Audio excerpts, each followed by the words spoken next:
Yang kedua yang didoakan oleh para malaikat itu adalah as-sadaqatu min kasbin tayyibin wa binafsin tayyibatin. Orang yang bersedekah dari harta yang baik dan dengan jiwa yang tulus. Ini ada dua catatan di sini ya Pak ya. Sedekah dengan harta yang baik. Berarti ada orang bersedekah tapi bukan dari harta yang baik. Bisa terjadi enggak Pak? Bisa. Habis korupsi. Kemudian dia ingin membersihkan itu korupsinya. Gimana caranya? Dia datang ke panti asuhan, dia kasih anak yatim dan duafa untuk dibagi kepada yatim duafa. Tidak diterima sedekahnya. Karena kenapa? Allah Ta'ala nggak butuh sedekah dari harta yang haram. Ya. Atau misalnya hasil korupsi, kemudian dia berangkat ke tanah suci dengan harapan mudah-mudahan dengan dia berangkat ke tanah suci, maka kemudian dia akan mendapatkan ampunan Allah. Salah besar. Ketika dia mengatakan labbaik Allahumma labbaik, dijawab oleh Allah Ta'ala, la labbaika alaik. Ya. Tidak diterima ucapan labbaikmu. Karena kenapa? Karena harta yang digunakan bukan dari harta yang apa? Yang bersih, bukan dari harta yang halal, dari harta yang haram. Enggak akan diterima oleh Allah Subhanahu wa taala. Mari kita belajar dari kehidupan orang jahiliyah. Ini menariknya kalau kita kaji dalam sirah. Kalau kita dengar jahiliyah itu apa yang terbayang, Pak? Jahiliyah, masa jahiliyah, masa yang jauh daripada nilai-nilai kebaikan. Betul ya Pak ya? Tapi ternyata orang jahiliyah itu punya sisi baik. Jadi berarti Pak, sejahat-jahatnya orang itu pasti punya sisi apa Pak? Sisi apa Pak? Pasti ada sisi baiknya.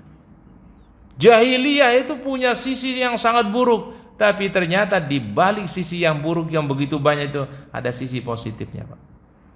Apa kata para ulama? Ketika dibangun Ka'bah Baitullah, kan dulu Ka'bah di zaman Nabi Sallallahu Alaihi Wasallam sebelum kenabian itu pernah mengalami apa Pak? Banjir besar ya, sampai terhempas itu Hajar Aswadnya kan. Jadi dulu Ka'bah itu jangan dibayangkan kayak sekarang gitu Pak, udah jadi permanen. Dulu itu cuma tumpukan batu saja. Begitu kena air deras, banjir, ya udah semua bisa hanyut itu Pak. Termasuk Hajar Aswad waktu itu. Ketika kemudian dibangun kembali ini Ka'bah Baitullah, seorang panitia pembangunan Ka'bah Baitullah itu mensyaratkan. Apa katanya?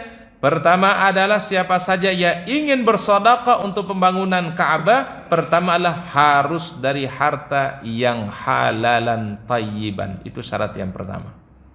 Yang kedua, tidak akan diterima apabila dari hasil menjual khamr, nggak diterima. Tidak diterima juga dari seorang wanita yang menjualkan dirinya atau berbuat zina, tidak akan diterima. Bayangkan itu sisi, kalau boleh Ustaz katakan Pak, sisi baiknya adalah jahiliyah. Karena rupanya mereka itu menghormati Ka'bah Baitullah, cuma cara menghormatinya memang terkadang berbeda dengan syariat Islam. Apakah orang jahiliyah itu tawaf? Tawaf mereka Pak. Cuma cara tawafnya itu dengan bertepuk tangan dan bersiul, illa muka'an wa tasdiyah. Jadi mereka bertepuk tangan, bersiul, tapi tawafnya sama Pak, 7 kali melintasi Ka'bah. Kemudian mereka tawaf, mohon maaf gak pakai pakaian. Mereka terbuka ya, sambil dalam keadaan tidak berpakaian, na'udzubillah. Makanya orang yang tawaf itu mesti sitrul aurah, mesti dia menutup auratnya. Kemudian orang yang tawaf juga adalah dia isi dengan zikir, dia isi dengan doa, dia isi dengan baca Quran, bukan dengan bertepuk atau bersiul. Karena dulu kebiasaannya orang jahiliyah itu adalah mereka menghormati Ka'bah Baitullah, tapi cara menghormatinya salah. Sama kayak gini, orang jahiliyah itu mereka tahu yang disebut dengan bulan-bulan haram. Kan bulan haram kan yang disebut dalam sunnah Nabi apa? Zulqa'dah, Zulhijjah, Muharram dan bulan apa? Rajab. Mereka hormati itu Pak. Ya, mereka hormati juga. Ya, baik. Jadi orang yang didoakan oleh malaikat yang kedua adalah orang-orang yang bersedekah dari harta yang baik, wa binafsin thayyibatin, dan dengan jiwa yang baik, dengan jiwa yang tulus. Berarti ada sedekah yang Allah Ta'ala terima, orang bersedekah tapi sambil dia kesel kepada si yang menerima sedekah. Bisa terjadi? Bisa terjadi, Pak. Dia ngasih tapi ngasihnya nyakitin. Ya. Daripada mohon maaf Pak, daripada kita ngasih nyakitin hati si penerima, lebih baik jangan deh. Ya Pak ya. Ini kita ngasih, tapi mungkin ucapan kita yang membuat tersinggung daripada si yang menerima, lebih baik jangan sedekah deh. Ya, itu nggak bakalan diterima sama Allah.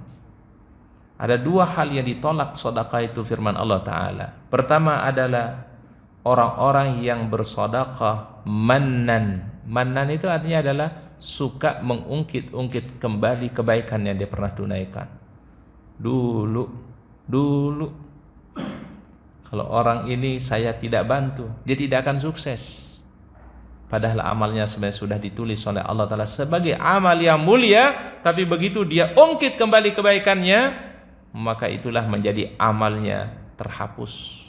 Disebut dalam Al-Quran namanya mannan, namanya Pak. Apa? Mannan.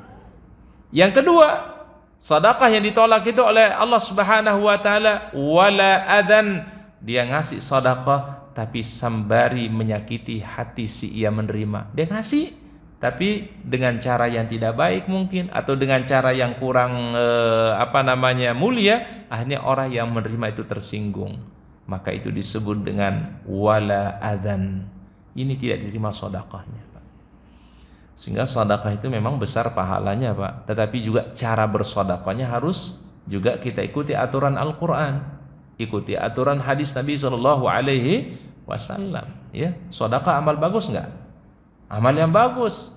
Ya, tetapi ya jangan sampai kita bersedekah tetapi kemudian menjadi salah satu karena kita tidak mengikuti petunjuk Al-Quran jadi salah. Ya, ada kan yang rame kemarin itu yang orang menunjukkan kekayaannya itu apa namanya? Apa sih namanya itu yang ditunjukin kekayaannya, mobilnya, apanya gitu ya. Tapi kemudian dia narik orang untuk apa namanya? Iya. Itu wallahu alam kalau dia sedekah, apakah sedekahnya lillahi ta'ala atau tidak, wallahu alam. Ya. Itu kan jadi modus jadinya, Pak. Ya, padahal sedekah itu adalah bukan dalam bentuk untuk dibangga-banggakan, bukan. Ya. Sedekah yang paling terbaik itu yang gimana, Pak? Sedekatus sir, ya. Makanya ada hadis yang berbunyi apa? Sedekatus sirri yudfi'u ghadabur rahman. Sedekah secara tersembunyi itu adalah bisa memadamkan kemurkaan Allah Subhanahu wa taala. Karena orang bisa saja sedekah adalah kalau dia tidak jaga niatnya ketika dia tampakkan sedekah malah menjadi salah. Ya, kecuali kalau niatnya memberi motivasi, niatnya untuk memberikan dorongan. Itu boleh, ya. Tapi kan kalau yang kemarin tuh kayaknya itu cuma berbangga gitu, nauzubillah, ya. Itu salah cara bersedekahnya, ya. Baik. Ada sebuah hadis dari Rasulullah sallallahu alaihi wasallam diriwayatkan dari Abu Hurairah radhiyallahu anhu, anna Nabi sallallahu alaihi wasallam qala, "Ma min yaumin yusbihul ibadu fihi," tidaklah setiap pagi hari, as-sabah hitannya pagi hari, kecuali ada dua malaikat yang diturunkan oleh Allah Subhanahu wa taala, dan masing-masing malaikat berdoa kepada Allah. Fayaqulu ahaduhuma, satu malaikat berdoa, Allahumma ati munfiqan khalafan. Ini doanya malaikat. Ya Allah, kasih ganti bagi orang-orang yang senantiasa berbagi. Kata Imam Nawawi, yaitu Allah Ta'ala ganti dengan apa? Keberkahan umur, keberkahan keluarga, keberkahan anak-anak, keberkahan amalnya, karena sedekah yang dia berikan. Didoakan oleh malaikat, ya Allah berikanlah dia keberkahan, keberkahan umurnya, keluarganya, anaknya, pekerjaannya, amalnya, berikanlah barokah. Itu mana apa? Allahumma ati munfiqan khalafan. Ingat, cara digantikan sedekah itu tidak mesti dalam bentuk materi para jamaah, ya. Sehingga kalau kita sedekah itu jangan pernah hitung-hitung secara materi, Pak. Ya. Jangan sampai berhitung saya keluarkan sekian nanti dapat sekian, jangan. Itu kita namanya materialisme di dalam ibadah, ya. Insya Allah kalau itu kita sudah niatkan karena Allah, kalau kita jalankan karena Allah, Allah Ta'ala punya banyak cara untuk mengganti kebaikan kita. Tidak mesti dalam wujud apa-apa? Materi, ya. Nah, oleh karenanya ada konsep yang disebutkan dalam sunnah nabawiyah. Orang berbuat baik itu sebenarnya pasti ada keberkahannya, Pak. Baik dalam waktu dekat ataupun dalam waktu yang lama, pasti ada keberkahannya. Dan betul keberkahannya beda-beda, Pak. Ada memang yang dikasih kontan sama Allah, ada mungkin dikasih keberkahan umurnya, mungkin disehatkan badan kita, mungkin kita dilindungi dari musibah. Ada satu peristiwa kecelakaan kemarin, Pak. Itu satu pesantren nama Ustadz, Pak, yang mohon maaf yang terobos rel kereta, ya. Itu hafiz Quran beliau tuh, Pak. Beliau membina para penghafal Quran. Tinggalnya beliau di Depok. Namanya Ustadz Ahmad Yasin Al-Hafiz, ya. Jadi beliau itu rupanya akan menjadi juri. Ada satu sekolah SMP atau SMA mengadakan perlombaan tahfiz Al-Quran. Suaranya luar biasa indah suaranya teman ini, ya. Ustadz ambil pembelajaran gini, Pak. Allah Ta'ala masih menjaga beliau. Bisa jadi karena beliau dekat dengan apa, Pak?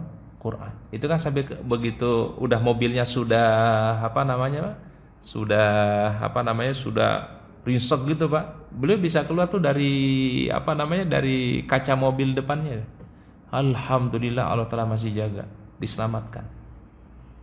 Orang udah berpikir kalau orang sudah kena kereta api itu biasanya innalillahi wa inna ilaihi raji'un, ya. Tapi alhamdulillah beliau masih sehat, selamat, ya. Dan bahkan tak terlihat luka-luka sedikit pun, ya. Sampai sempat diwawancara kan, ya. Itu mungkin salah satu penjagaan karena apa? Karena dekat dengan Al-Quran. Jadi kalau Allah Ta'ala mau melindungi kita, caranya banyak, Pak. Gak mesti dalam wujud apa yang kita minta dikasih. Bisa jadi dalam bentuk yang lain, keberkahan, perlindungan, dijaga oleh Allah Subhanahu wa taala. Itu mana hadis tadi, Allahumma ati al-munfiqa khalafan. Allah Ta'ala pasti ganti dengannya lebih baik. Tapi cara gantinya gimana? Dengan cara-cara yang Allah Ta'ala inginkan kepada hamba-hambanya. Cuma orang kan selalu berpikir kalau sedekah itu lebih kepada orientasi apanya, Pak?